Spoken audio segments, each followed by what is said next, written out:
Wow, you guys are amazing.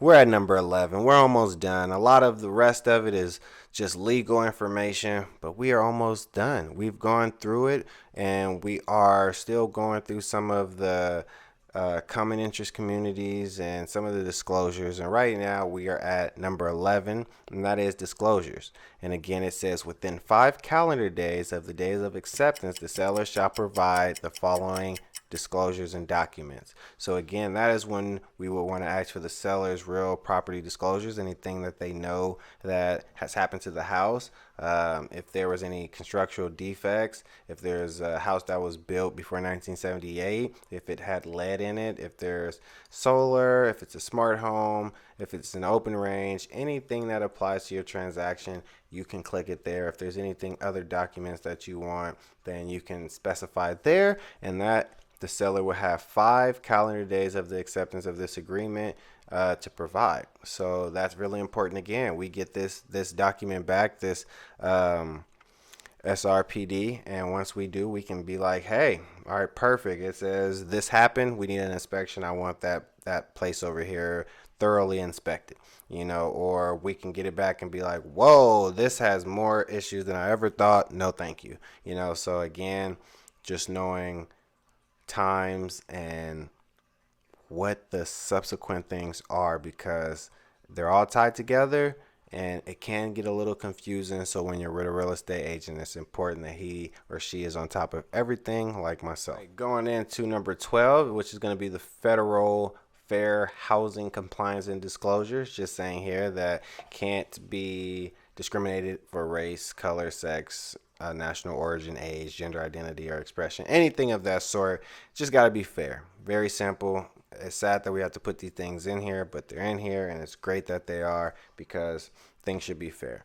Going into 13 is just saying that the walkthrough inspection of the property, so the buyer is entitled under this agreement to a walkthrough of the property within X amount of days. We're going to say 5 days, calendar days, prior to the close of escrow. So if it closes on Friday, we get to go on Monday and take a look at it and make sure that everything that it was when we first saw it and we agreed on has been met. And if there's anything that's not, we can talk about it, push this thing back. But if everything is great, then hey, we're just walking through to view our new home, right?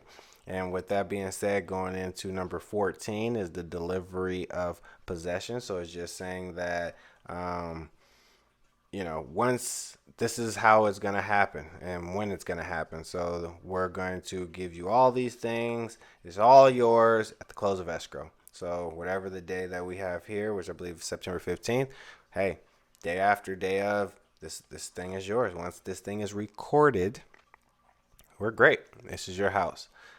Risk of loss is just letting everybody know that everybody has some substantial risk involved, whether it's money and time and all of the things that are entailed with this RPA. So everyone's at a risk of loss. The assignment of this agreement is just saying that everything of this has to be in writing, or else it's invalid. Everything has to be in writing.